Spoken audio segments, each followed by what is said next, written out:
judged by the caliber of his enemies. And Whitman Hayes is my 24-karat opponent. He's my presentation partner / liability / Achilles heel. And right now, the room is wondering why the fuck he's 5 minutes late. Let's get at it. Watching Hayes twist, seeing his pale cheeks go crimson. Kids can do this. All right. One of the only perks throughout the embarrassment he's putting me through.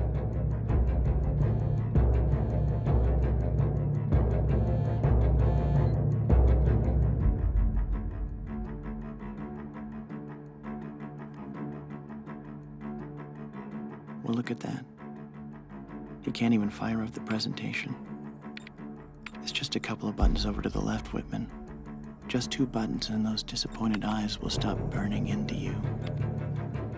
I could help him. I could walk right over and boot us up. Whitman just needs to lose a few times and it'll be done. He's been protected by someone up high for so long. He's gone soft. He's gone clumsy. His grandfather protection wouldn't save him from a lost client. Not in this climate. No way. 1 second, folks. Packed tight into a hand-me-down wardrobe, this guy should be going door to door, selling knives and gadgets with his smile and aw shucks charm. Here we go. He doesn't belong here. And we're back.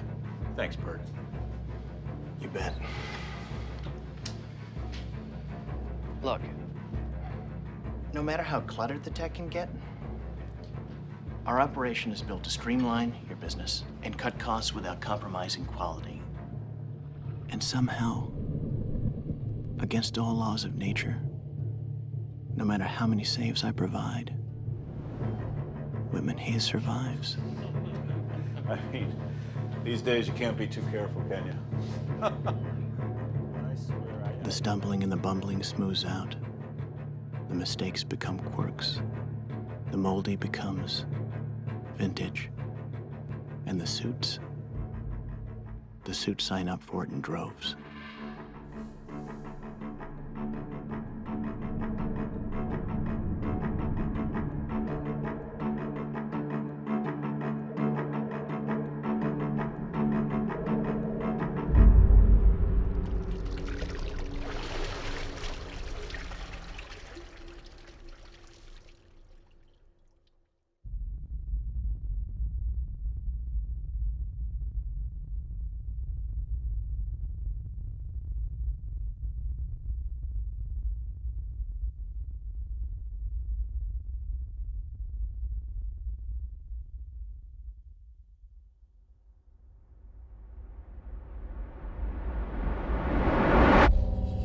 All of us are simple drones, buzzing about an ornate steel hive in service of a vicious queen.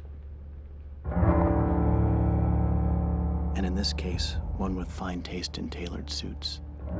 We all wish to be him, Alexander. He's a being of pure arrogance. He's the man with the cold eyes and the graveyard tan.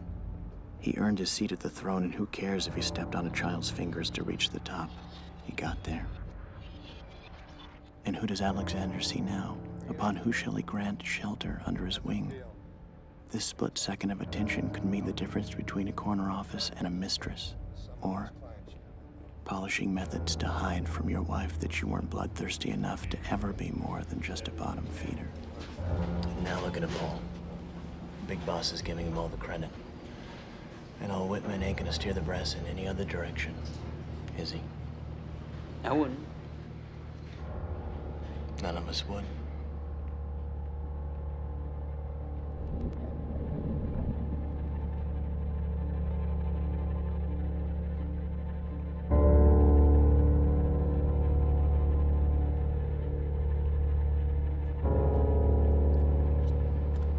Go ahead, Whitman. Tell another flat joke and reap in the fake laugh.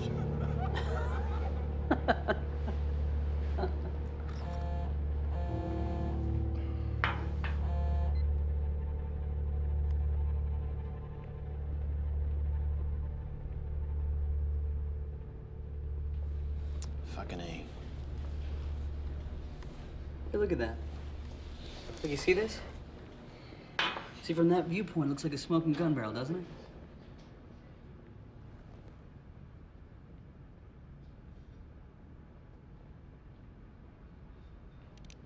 Ray.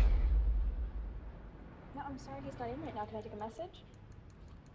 Mr. How are you spelling that?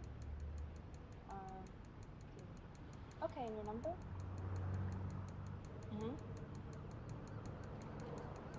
Right? 3-4. Okay. No problem. Thank you. Hey. Did Alexander stop by? No, he should be here in a minute. All right. You don't want to look at this one?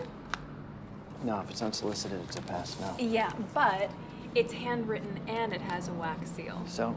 So, that means it's probably one of those invitations to some fancy gala event that you may be too busy to go to, but I might have just the perfect dress for. Fine, read it. Okay. Let's see. Dear Mr. Grunzer, your name has been suggested to us by a mutual acquaintance. Our organization has an unusual mission which cannot be described in this letter, but which you may find of exceeding interest. Of course I would. We would be gratified by a private discussion at your earliest convenience. Unless I hear otherwise, I will take the liberty of visiting you at the office. Society for United Action, right? Yeah, how'd you know that? Who signed it? Signed Carl Tucker, secretary. Okay, can you put it on my desk, Kat? Thank you. Okay. Alexander, pardon me. Yes, Burton? So, how do things go? Well, everything's good, and you really lucked out. Lucked out? You've got the best wingman in the game. Alex, I'd like to speak with you. Stay close to him long enough, Burton, and some of that star quality may rub off onto you.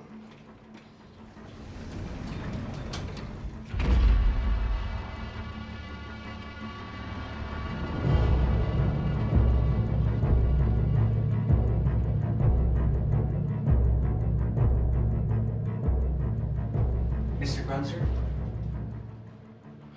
Yeah? My name is Carl Tucker. Society For United Action, good lord. Points for persistence. Is this a bad time? It is a bad time. Yeah, it's a very bad time. I understand. But I did come all the way down here, and I'm asking for 15 minutes of your time, max. 15 minutes, and you'll never hear from me again. Okay, look, I mean, today with the marathon, I mean, it's a madhouse and the traffic. 10 minutes.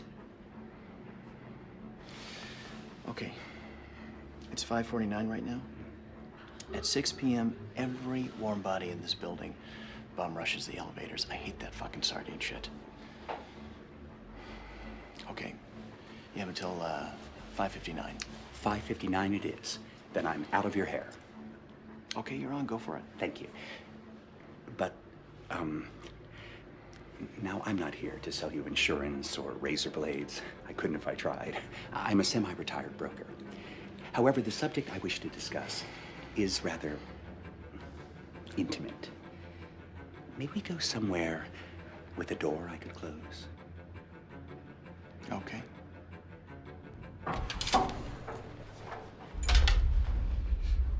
Okay. 8 minutes and counting. Yes, of course. What I have to say must remain in the strictest confidence. If you betray the confidence, if you publicize our society in any way, the consequences could be most unpleasant. Is that agreeable? All right. Fine. Now, you may not agree with our society's first principle, and I would like to know that now. How do you mean first principle? Well, put in the crudest form, Mr. Grunzer. The Society for United Action believes that some people are just not fit to live.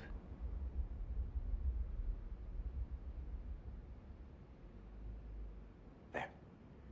I've said it. Some of our members don't believe in my direct approach. They feel the argument has to be broached more discreetly. But frankly, I've gotten excellent results in this rather crude manner. How do you feel about what I've just said, Mr. Grunzer? I don't know. Guess I never really thought about it much. Do you believe in capital punishment? In some cases, yeah. Ah, so you really accept our first principle. It's just a question of who sanctions it. I guess you could say that. Good. So now I'll ask another blunt question. Have you personally ever wished someone dead? Oh, I don't mean those casual, fleeting wishes everybody has. I mean a real, deep down, uncomplicated wish for the death of someone you thought was unfit to live.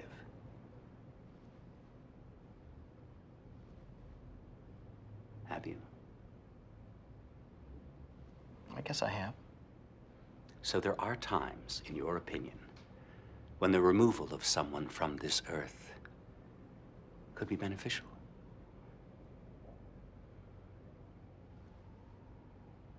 Okay. What is this, Carl? Are you from Murder Incorporated or something? Hardly, Mr. Grunzer. Hardly. There is absolutely no criminal aspect to our aims or our methods. I'll admit we're a secret society, but we're no Black Hand. But suppose I tell you how the society came into being. Well, you know what? You got 6 minutes. Fire away. It began with two men. I can't reveal their names just now. The year was 1969. Now, one of the men was a lawyer attached to the district attorney's office. The other was a state psychiatrist. Both were involved in a rather sensational trial concerning a man accused of a hideous crime against two small boys. Jeez. The man was unquestionably guilty. But a strong defense counsel, plus a suggestible jury, equaled his freedom. When the verdict was announced, these two were thunderstruck, furious. They felt a great wrong had been committed, and they were helpless to right it. Now, I should explain something about this psychiatrist. He specialized in strange practices, everything from tribal rites to sticking pins in dolls.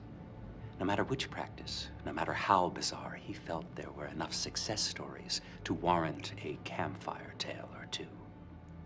It just takes one mother pulling a car off her burning child to convince any parent that they'd have the power to save theirs in the face of death. If a sliver of belief can save a life, couldn't a sliver of belief take one? Perhaps. Our friend, the psychiatrist, began wondering about this. He proposed to his friend, the lawyer, that they test the theory on the man they believed violated and tore the flesh of children and walked. Just to see. How? Perfect question. How they did it was simple. They went to see this man, and they announced their intention. They said they were going to wish him dead. They explained how and why this wish would become a reality, and while he laughed at their proposal, they could detect a modicum of superstitious fear creep across his face. That was the key. Belief. The target had to believe. Even just a little. They promised him that regularly, every day, they would be wishing for his death until he could no longer stop the mystic juggernaut that would make the wish come true. Oh, okay, that's a little bit silly. The man died of a heart attack 2 months later. Of course he did. It's called coincidence, friend. The same conclusion was reached by our two men in the past. They were intrigued, but not convinced. So they tried it again. Again. Yes. Only this time they enlisted the aid of 4 associates. This little band of pioneers was the nucleus of the society that I now represent. We're numbering over 1,000 now. 1,000. Yes. All over the country.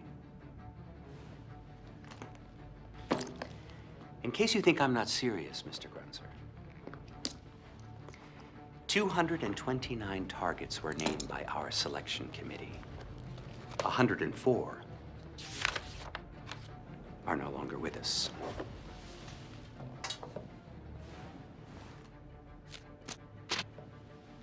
And we will get them all, Mr. Grunzer, I assure you. New techniques are being developed every day.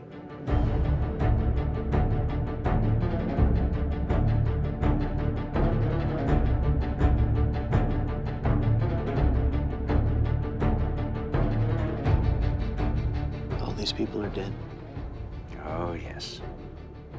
There's another list at the back of the book of our members. Call one.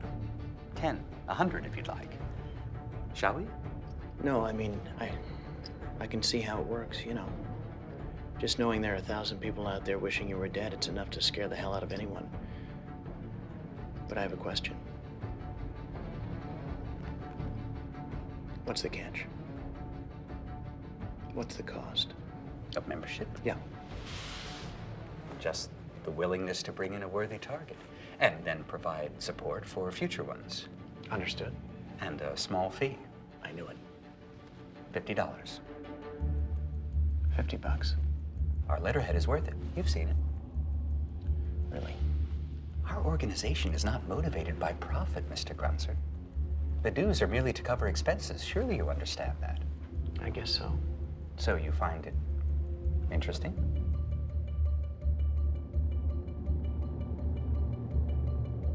They have to know? The victim has to know all of this? Absolutely essential.